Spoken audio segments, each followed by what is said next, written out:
See all of y'all this evening for a good Wednesday night lesson. We are continuing to look at the words of Jesus. But before we start, I want to give you a nugget from your Chisholm Trail shopper. As I've told you, some of y'all just don't realize what good stuff is in the Chisholm Trail shopper. Okay, this is about happiness in Mayberry discovered. I knew Pastor would really like to hear about this. Okay, sociologists have looked over the series of Andy Griffin, the TV show, and discovered why everybody in the show was so happy. Andy, just think, listen to all these characters. Andy, Aunt Bee, Barney, Floyd, Howard, Goober, Gomer, Sam, Ernest T. Bass, Helen, Thelma Lou, Clara, and even Opie, none of them were married. The only married person in the cast of Andy Griffin's show was Otis, and he stayed drunk all the time. So there's your answer, folks. Anyway, okay. No, if y'all don't know, a pastor likes to watch Andy Griffin's show. So anyway, I thought he'd especially like that. Okay, so red letter series. When you open your Bible, many of your Bibles are words of Jesus in red letters. So we're calling this a red letter series, and we're actually nearing the end of this. We started with the Beatitudes, and we kind of worked through the parables, and so before coronavirus hit, we were actually starting, because we were leading up to Easter, starting the sayings, the 7 sayings of Jesus on the cross. So we just have taken that up, and we're finishing that out now as since we've got back to having services. So if you have your lesson sheet there, what we did last time was 4 and 5. We'll do 6 and 7, and we'll be finished with those tonight. And probably 2 weeks from now, I'm guessing we'll look at the road to Emmaus story, when Jesus rose and met the 2 men on the road to Emmaus. And that may finish up our red letter series. But let's read these together. The Father, number 1, the first thing Jesus said on the cross, Father, forgive them, for they know not what they do. And then he said, truly, I say unto you, today you'll be with me in paradise. Of course, he was saying this to one of the thieves on the cross. And then, as he was looking down at his mother Mary, he said, woman, behold your son. And then he looked at John, his cousin and one of the apostles, behold your mother. So he was to take care of his mother after Jesus' death and ascension. And then he said, my God, why have you forsaken me? And I thirst. We studied those last time. And then tonight we're going to look at it is finished. And Father, into your hands I commit my spirit. So let's go ahead, and I have almost all the scriptures that we'll talk about tonight on your lesson sheet, and I think they'll be up on the screens as well. I never turn around, so I don't know what's back there. They could be showing anything, and I don't have a clue. Anyway, but let's start number 6. It is finished. So this comes from John 19, verses 28 through 30. So later, knowing that everything had now been finished, and so that the scripture might be fulfilled, Jesus said, I am thirsty. So that was actually number 5 that we studied last time. A jar of wine vinegar was there, so they soaked a sponge in it, put the sponge on a stalk of a hyssop plant, and lifted it to Jesus' lips. When he had received the drink, Jesus said, it is finished. With that, he bowed his head and gave up his spirit. So Jesus, we believe, was about age 33. You know, nowadays, at age 33, most adults are saying, my life is just beginning. You know, I've kind of finished my studies, I'm getting into my profession, and, you know, the good times of life are just starting. Maybe I'm starting my family. I'm you know, making some advancements in my job, and so I'm really just beginning. But here at age 33, Jesus said, it is finished. Now notice what he said. He didn't say, I am finished. He said, "It is finished." So this was not a cry of defeat, but this was a cry of victory. Now, what I wanted to do tonight to study this one is look at that word. It is finished. In the original Greek, that's actually all one word, and it's 10 letters. And the Greek word there on your lesson sheet is called tetelestai. Tetelestai.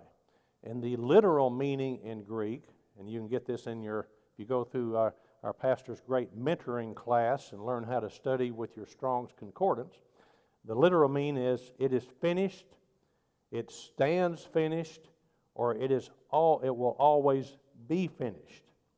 Now, for us to really understand the full meaning of what Jesus was saying, obviously, here's the literal meaning of a word, and then you look at how it's used in language among the people of that day. Just like, we have words today that have literal meanings, but in our conversation, they can kind of take on other meanings. And so that's what I want to do tonight is kind of because it's really instructive to see how the people of the first century use this word in their daily life and how that applies to what Jesus did on the cross. So it's a very familiar word, was used in common throughout the population there. So first of all, I tried to practice this all week. Tetelestai was a word that was often used by an artist. And so when an artist had painted a picture, and when he had totally finished it, he had, if he's going to sign it, he put the last brush strokes on it, he would stand back and say, tetelestai. In other words, the picture is finished, it's complete. I'm not going to add any more to it. It reminded me of a story back when I was a kid. We had an aunt that liked to paint, and maybe y'all have some people in your family that are painters. And my aunt would give everybody, all the extended family, paintings of hers for Christmas. So we had this painting from Aunt Wilma that hung over our dining table. A beautiful landscape painting, and I always thought it was pretty neat.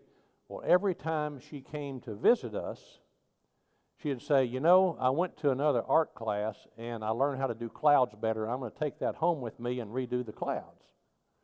And then another time she'd redo a tree. So that painting got worked on 4 or 5 times, till she had it perfected. But most artists don't work that way. Most artists, when they finish a painting, it's finished.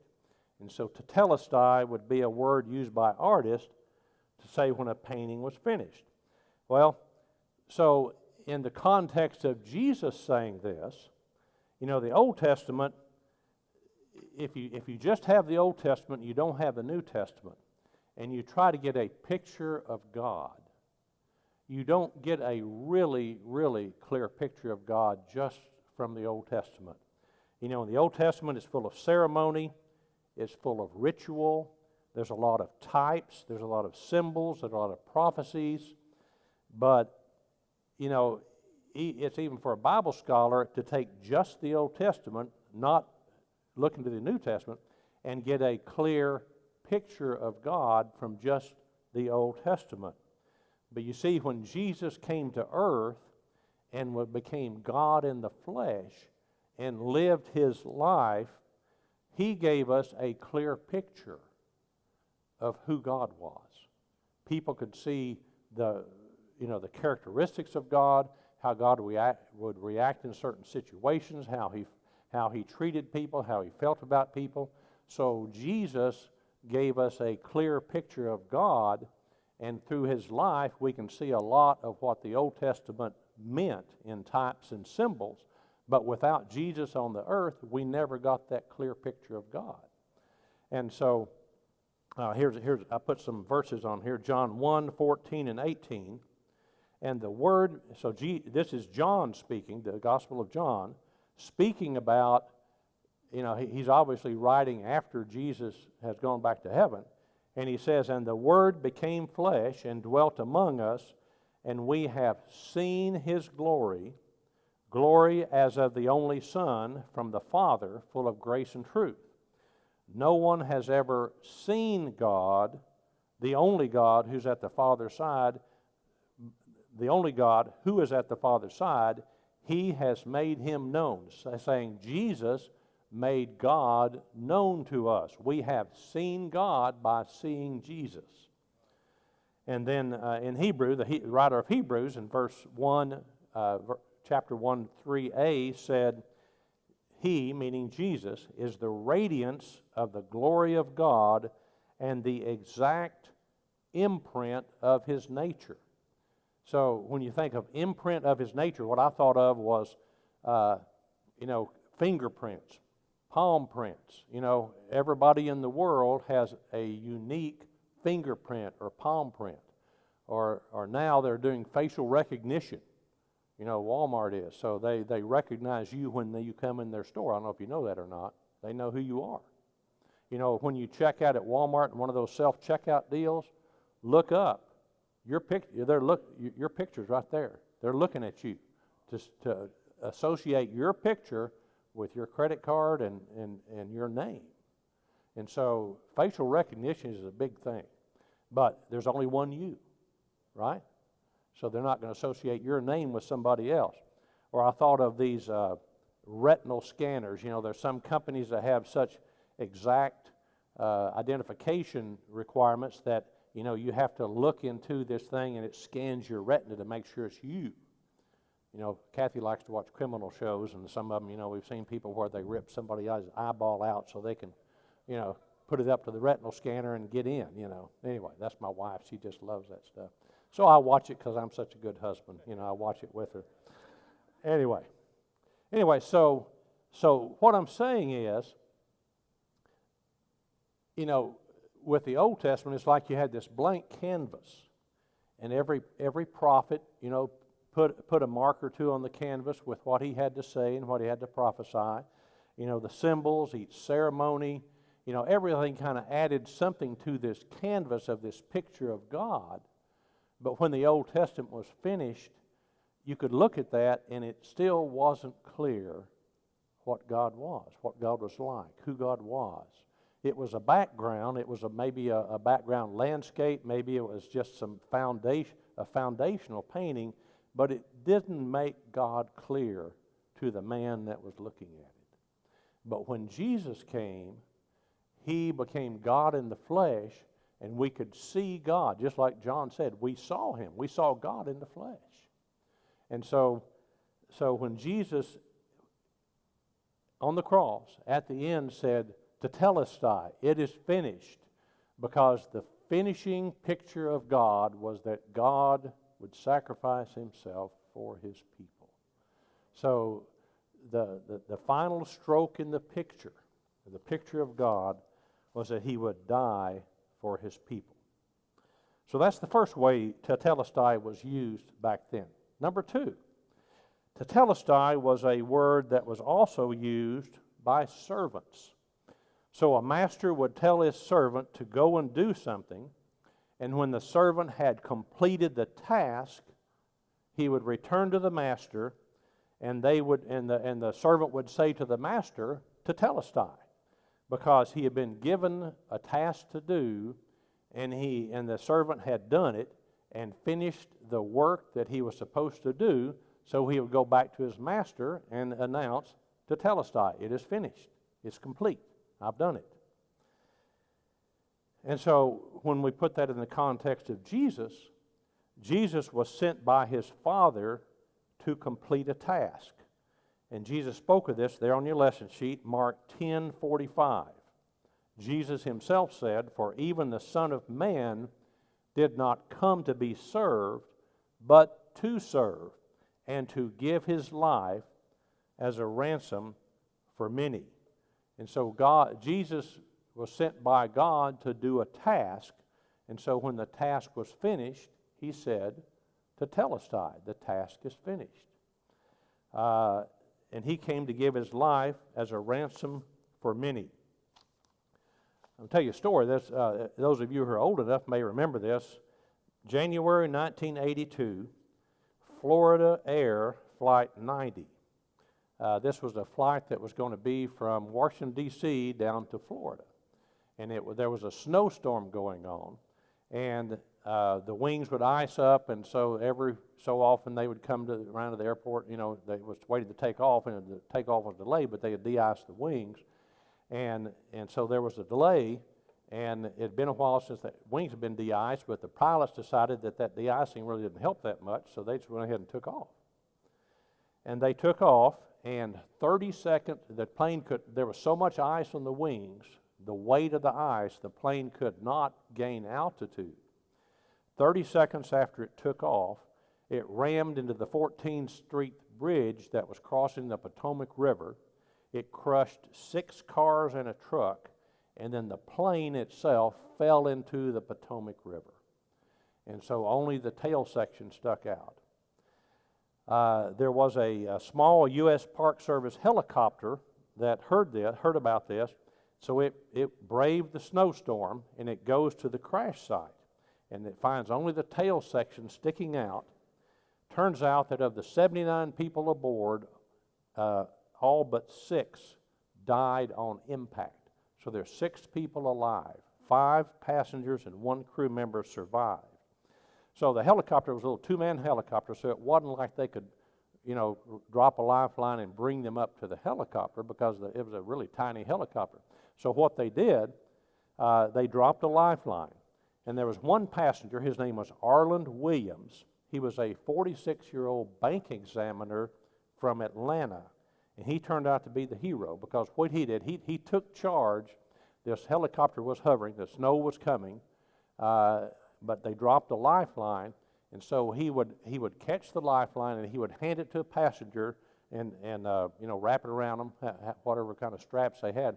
And the helicopter would drag them through the 250 feet of icy water to the shore. And then the helicopter would come back. So that took a little while to do that. But Arlen would always catch the rope and then tie the straps around to the next person. And the helicopter drove and, dragged the survivors through the icy water over to the shore. This is the first disaster in history that was caught on live national TV, because the TV cameras had time to get down there and they were watching this going on. And so Arlen handed it to the 5th passenger, he was the 6th, and they drug him over, and as the helicopter was coming back, the TV camera showed Arlen slip under the water, and he drowned. And so Arlen Williams was the hero, and so they've actually named that bridge after him, after Arlen Williams. So he gave his life for 5 people that he didn't know, and he gave his life so they could live. Well, in our case, as Christians, Jesus gave his life for us, and he knew us. So Jesus knew who he was giving his life for. Let's read Romans 5:8 there on your lesson sheet. This is from the New Living Translation. God showed his great love for us by sending Christ to die for us while we were still sinners. So God knew us. God knows us. He knows our name. He knows your name. And he knew while we were sinners that we didn't deserve to live, and yet he sent Jesus, and in spite of what he knew about us, he had Jesus die on the cross for us. And so when Jesus finished that death on the cross, when he finished that payment for our sins and our sin nature, he used the word tetelestai, because like a servant to his master, the task was finished. Tetelestai. Okay, let's look at the third way that word was commonly used, or a similar word. Of course, tetelestai is a Greek word, but the equivalent word for tetelestai in Hebrew or Aramaic was used by the Jews when they would come to the temple. So the Greek or Hebrew equivalent of this was used by priests, because as you know, if you look in the Old Testament, the people had to bring sacrifices over and over and over and over, but each sacrifice had to be a perfect animal. It had to be a perfect animal. whether it was a dove or whether it was a calf or whether it was a sheep or a goat. It had to be perfect, without blemish. And so one of the functions of the many priests there in the temple was when they brought their sacrifices, before they could offer the sacrifice, the priest had to examine the sacrifice and make sure it was perfect. They could not offer, it was against the law to offer an imperfect sacrifice. And so when people brought their sacrifices and the priest examined it, if he found it to be perfect, he would use the Hebrew or the Aramaic word that was the equivalent of tetelestai, meaning it is perfect. It is perfect. You can sacrifice this animal because it is perfect. So in the same way, Jesus on the cross was God's perfect, faultless sacrifice for us. He was the Lamb of God who took away the sin of the world. You know, when he went before Pilate in his series of trials, what did Pilate say? Pilate said, I find no fault in this man. He was a perfect sacrifice. That was Luke 23:4. You know, even Judas, Judas betrayed him. But what did Judas say after he recanted when it was too late? He said, I have betrayed innocent blood. Jesus was a perfect sacrifice. And so even at the trials, Jesus' enemies had to hire liars to tell lies to bear false witness against him, because there was nothing they had against him that was really true as far as breaking the law. None of the apostles ever witnessed Jesus tell a lie or do something wrong. So Jesus was our perfect, faultless sacrifice. And just like the priest would say when they examined the sacrifice to be sure it was perfect, if it was, they would say the Hebrew or the Aramaic word that was equivalent to tetelestai, just what Jesus said on the cross. In other words, I am the perfect sacrifice for the sin of the world. I'm going to tell you another story. Again, if you're old enough, I seem like all my stories kind of age me. This is from the late 1980s. You remember Russia, the communist regime of Russia fell in the late 80s while Ronald Reagan was president. Remember that? And the Berlin Wall fell.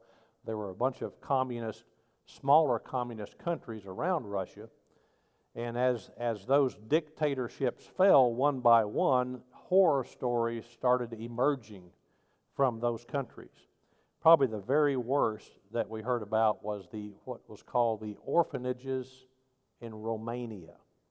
They had a dictator named Nicolae Ceausescu, and he had declared, it's kind of like Hitler in World War II, that, this perfect race deal. And so Ceausescu had declared many years prior to the fall of Romania that any child that was born with any mental or physical defect would be taken away from their parents and sent to one of his orphanages.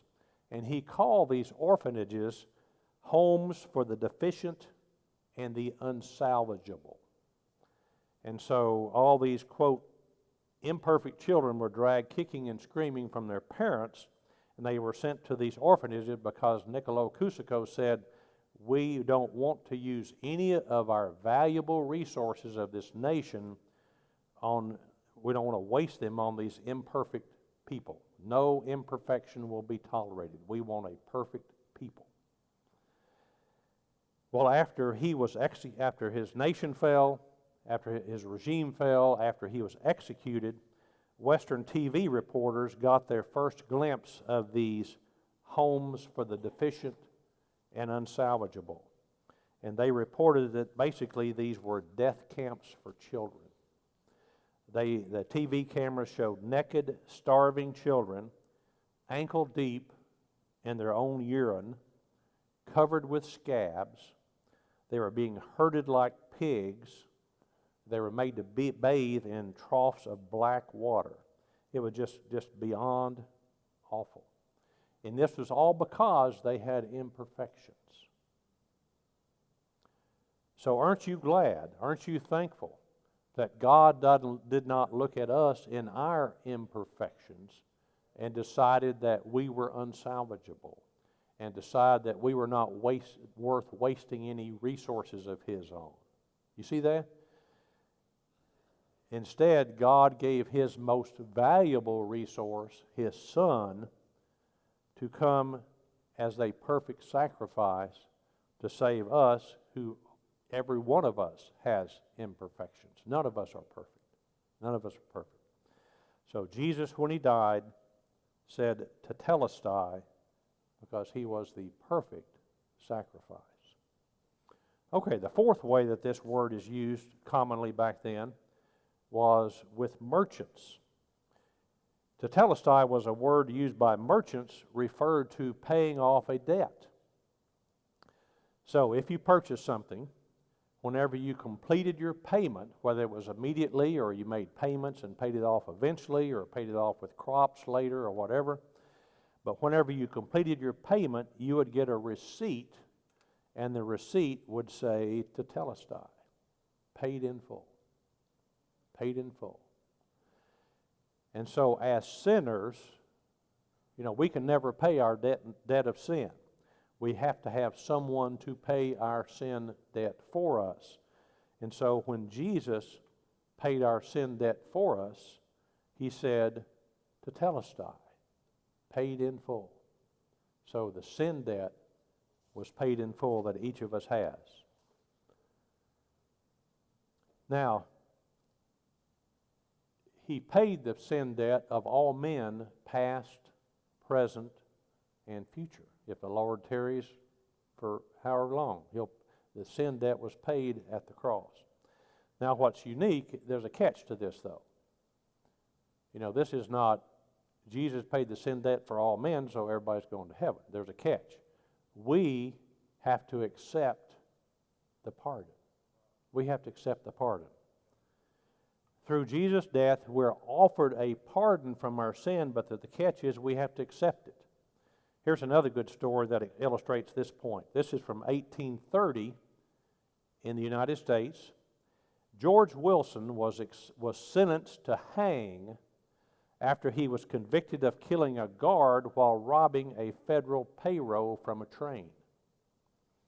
Public sentiment then was so against capital punishment that it led to an eventual pardon by President Andrew Jackson. Unbelievably, now the sentence was to hang. Unbelievably, George Wilson refused to accept the pardon. Nobody's ever done that before. To refuse a presidential pardon, especially one as serious as this where he was convicted to hang. The case was so confusing, it actually worked its way up to the courts.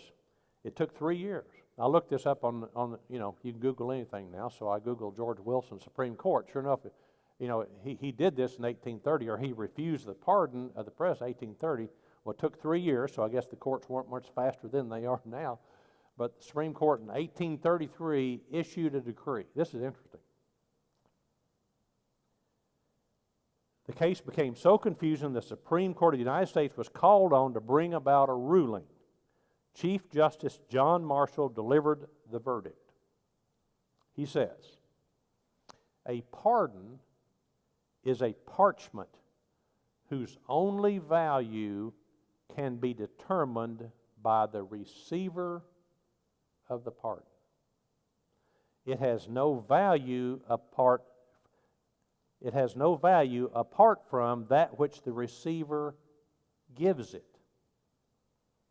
George Wilson has refused to accept his pardon. We cannot conceive why he would do so, but he has.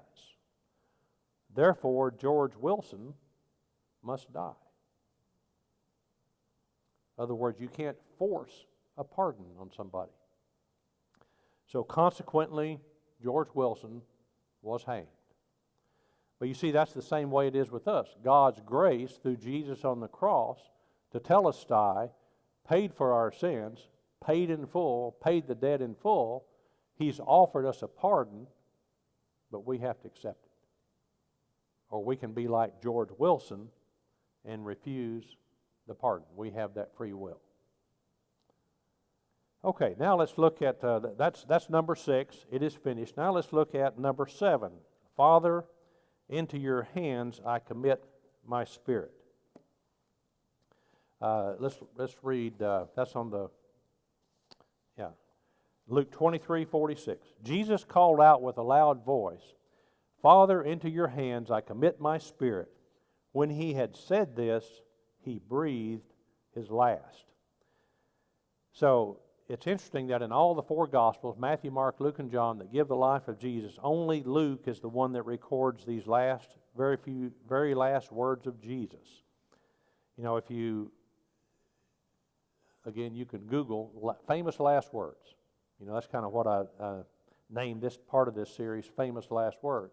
And it's really interesting to Google and look at famous last words of famous people. And there are many different websites you can look at. Some of them are really not very interesting, and some of them are very telling of their what the person's made out of, I guess you say. I remember two or 3 weeks ago, Pastor Mike was talking about Larry King from Larry King Live was interviewed by Barbara Walters. And one of the questions she asked him, she said, "What is your greatest fear?" You remember what he said? Were y'all here that day? He said, "Death." And you think about it, you know. She said, "Do you believe in God?" And he said, "Well, I don't know."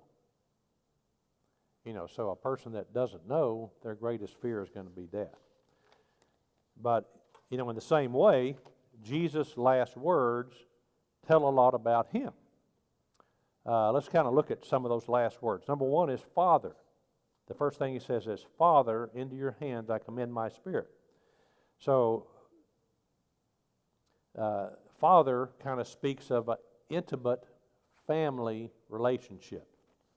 We mentioned in our last lesson when Jesus said, my God, why have you forsaken me? That was number 4. That was the only time recorded, Matthew, Mark, Luke, and John, in the records of Jesus' life, that was the only time that Jesus did not refer to God as Father. And as we studied last time, we learned the reason for that was because he was quoting the Old Testament. He was teaching from the cross. He was showing the people that were standing about the cross that he was the Messiah that was prophesied of old. So he was actually quoting from David's Psalm 22:1, which says, my God, why have thou forsaken me? Anyway, so all the other times that Jesus speaks of God, he refers to him as Father, which speaks of a very intimate family relationship. And then the next words he says is, into your hands. Father, into your hands I commit my spirit. You know what I think of when you talk about successful or rememberable commercials. What do you think of? The Allstate commercial, right? The good hands people. You know, you see that? We've seen that for years. And they've kept that because it's a picture in everybody's mind of these hands, these good hands. You know, you're in good hands with Allstate.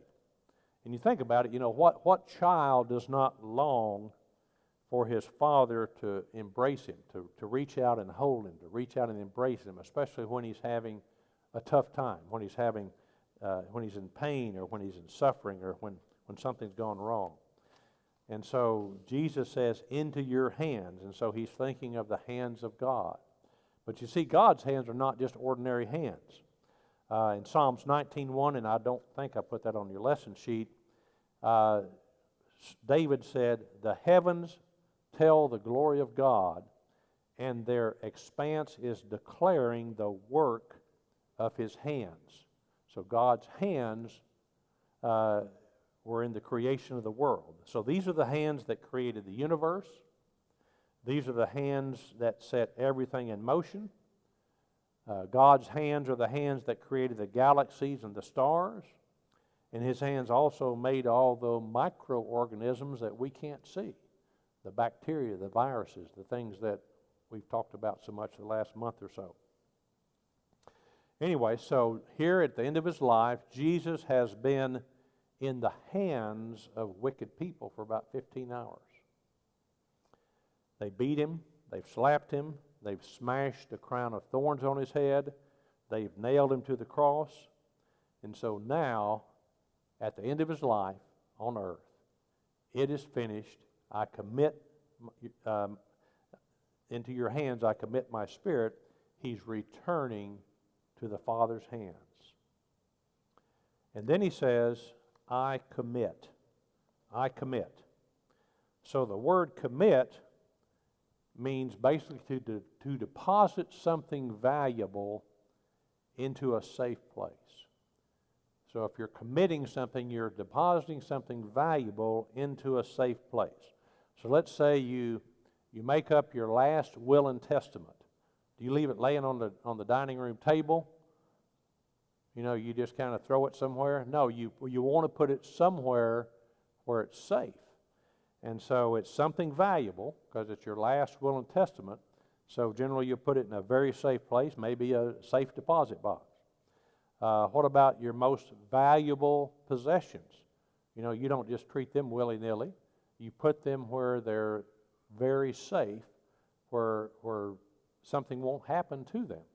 And so that's what the word commit means. And so Jesus says, I commit my spirit. So he's committing something very valuable into a safe place, which is the hands of God. He was actually quoting David, Psalms 31:5, where David said, into your hand I commit my spirit. You have redeemed me, O Lord, faithful God. And so God is faithful, and because he is faithful, his hands are a safe place to be. As you turn over your lesson sheet, all of that, or a whole lot of that chapter is prophecies that speak of God and his goodness and the safety of being in his hands. Let's read verse 8, Psalm 31:8. You have not given me into the hands of the enemy, but have set my feet in a spacious place. Some verses say in a safe place. Some verses say, some versions say in a broad place. Now I was thinking about, you know, how we like to stand on stable ground. And that's what's so scary about an earthquake. You know, because we think, you know, you've all heard it, you get on a plane that, you know, you had a bumpy ride or whatever, you get out and you want to kiss the ground because, you know, it's a safe place, right? First time I went to Nigeria to do mission work, we landed in Lagos, and then we jumped on this puddle jumper plane to go to Port Harcourt, about 500 miles. Well, it was a jet plane, but I guess the pilots didn't know what they call instrument rating. It was visual. And so this jet plane that was, you know, had a couple engines, probably like a 737, about that big. Anyway, we kept flying up and under the, you know, we'd go above the clouds and we'd go under the clouds. And he'd kind of fly looking for the airport, and, you know, and then it came into land. You know, we missed the runway a couple times and had to go back and circle around a couple times. By the time we got off that plane, we were kissing that ground. Let me tell you. They call it Nigerian Airways, but all the missionaries call it Nigerian Scareways. Nigerian Scareways, 7 flights a day. Anyway, but if you think about it, if you're in an earthquake, where do you run? You know, in your earthquake, where do you go? Because everywhere the ground is shifting, it's splitting, it's opening up. You know, but David says, you know, if you're in God's hands, you're in a safe place. You're standing on solid ground. You're standing in a safe place on solid ground. And then he goes on, verse 14. But I trust you, Lord. I say, you are my God. So when we commit ourselves to God, you know, God responds to us, you're in my hands. You're in a safe place. Where you stand is solid ground. And then let's read the rest of those, 19 through 20 and 23 through 24. How great is the goodness you have stored up for those who fear you. You lavish it on those who come to you for protection, blessing them before the watching world. You hide them in the shelter of your presence, safe from those who conspire against them. You shelter them in your presence, far from accusing tongues. Love the Lord, all you godly ones, for the Lord protects those who are loyal to Him, but He harshly punishes the arrogant. Be strong and courageous, all you who put your hope in the Lord. So that's talking about committing ourselves to the Lord, because in Him we are safe, no matter what man can do to us. One more story. Dietrich Bonhoeffer. I don't know if you've heard of him, but he was a pastor, Christian pastor in Germany when the Nazis took over. And he wrote a book. If you've never written it, I challenge you to read it, called The Cost of Discipleship. I read a lot of books, but of all the books I've read over the last 40 years, that is probably in the top 5. Probably the most challenging and profound book on Christian discipleship I've ever read. It's called The Cost of Discipleship. Anyway, he was a very outspoken critic of the Nazi regime because of the way they treated the Jews and the imperfect people. And so he was imprisoned, like so many people were that spoke out against the Nazi regime. Well, the prison where he was, the prisoners were not allowed to talk. They did not want them talking to each other. So they could not talk. So the prisoners developed code language with taps, kind of like Morse code.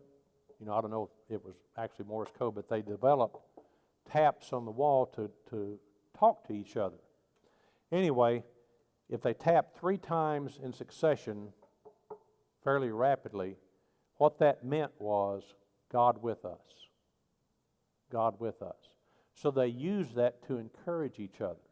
So if someone had been beaten, or someone was, put in solitary confinement, or whatever happened, they couldn't say anything to that person, but the people around them that knew it would tap. So they'd know God with us. Remember who you're committed to.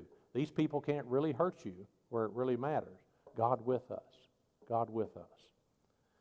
Well, on April 9th, 1945, Dietrich Bonhoeffer, who was there at that prison, was sent to the gallows to be hung. So just shortly before World War II was over, he was hung. As he was hung, as he was led to the gallows, walking to the gallows, led up to the gallows, it is said that the entire thousands of bodies, thousands of prisoners in that prisoner body were all beating on their walls 3 taps, over and over and over. God with us, God with us. So they said it was thunderous noise of thousands of prisoners tapping on the wall. They couldn't speak, but they wanted everyone to know, and especially Dietrich Bonhoeffer, God with us. So he committed his life to God. The thousands of prisoners there were mainly there for that same reason. So our lesson is there's no other really safe place in this world but committing our life to God, to the hands of God who created us, who loved us, and who sent His Son to die for us. And then lastly, Jesus said, into your hands I commit my spirit. And so the word spirit simply reminds us of the great truth that we're going to live forever. What we see here on this world is not the end. We get so caught up in the things of the world, but really, they don't matter. What really matters, I heard a saying, when my dad used to tell me this. He said, when you have a decision to make in life, think of the 100-year rule. I'll never forget this. He said, think of the 100-year rule. He said, think to yourself, if what you're going to do, is it going to matter 100 years from now? In other words, after you're dead. 100 years from now is going to matter. If it doesn't matter in 100 years, it is really not that important. And so, just like Jesus' spirit went to be with God in heaven, our spirits will leave this world also. But, we have a choice. It's not like we're dead and we're dead all over. We're not reincarnated. You're not going to die and come back as a jellyfish or a billy goat. We're going to die and we're going to live forever. So Jesus has offered his pardon to us through his death on the cross. Our sins have been paid for. Everybody's sins, everybody, pagan or not, has been paid for. God says, here's a pardon. Will you accept it? Or are you going to be like George Wilson and refuse the pardon? Anyway, so that's our sayings of Jesus on the cross. So we'll be back in a couple of weeks and we'll study the story of the road to Emmaus. I've never taught that. I'm looking forward to studying about it and see what we can learn about it. Thank you so much for being here tonight. Let's stand and we'll have our